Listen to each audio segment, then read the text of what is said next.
Okay, in question number 2, express the following as a fraction in their simplest form. Part A, sine BCA. Sine BCA means this is the angle that we are talking about over here.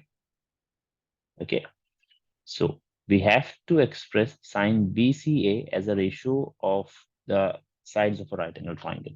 So as we all know that sine of an angle is equals to opposite upon hypotenuse. And since the angle is at C over here, so with C as my angle under consideration, I'll have to figure out what my opposite is. My opposite is going to be A root 3, and hypotenuse remains 2A. No matter what angle I consider, hypotenuse will always be 2A.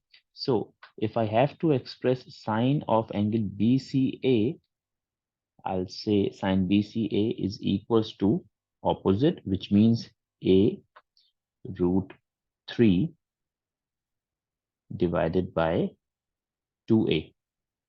Okay, I can cancel this A with this one, and the final value of sine BCA is going to be root 3 over 2. Then when I move ahead to the next part, which says tangent BAC. So tangent BAC, this is the angle that we have now.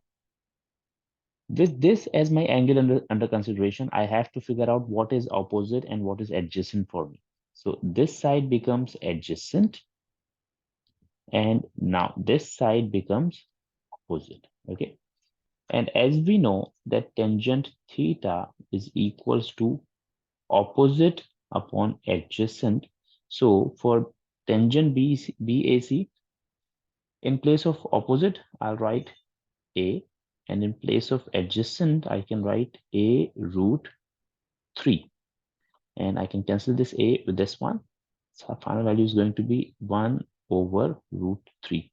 When there is nothing left in the numerator, so there is 1 remaining. Then when I move to the next part is saying cos BAC. So I have considered the same angle. Okay, angle is still at A. What is cos equals to? We all know that cos theta is equals to adjacent upon hypotenuse.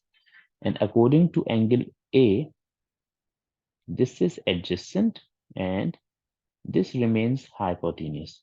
So for cos BAC, I'll write adjacent, which is A root 3 over hypotenuse, which is 2A. I can cancel this A with this one. Final value is going to be root 3 over 2. So these were the trigonometric ratios that I needed to express. Now I move to the next part, part D. Find the angle of depression of C from A. Angle of depression of C from A. Here we have A. This is where we have to measure the angle from. And at A, I'll draw this line. Let's say this is a straight line. Okay. And this is the angle which is called angle of depression. Okay. I have to find out the value of this angle. Okay. As I can see that this angle over here should be equal to this angle according to alternate interior angle property. Okay. Alternate interior angles. So if this angle over here is 60, so this angle is also 60. So the angle of depression of C from A is going to be 60 degrees. There's no calculation that we need to perform as such.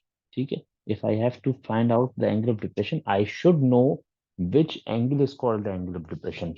This angle, this angle which I have drawn over here is called the angle of depression, and not this. This angle is not called the angle of depression. Okay, so this is the only thing that you need to be careful about while measuring angle of depression and angle of elevation. Okay, angle of depression is always equal to this angle over here, and the reason is alternate angle. Okay, that's it. This is the solution of all the parts of question number 2. Thank you.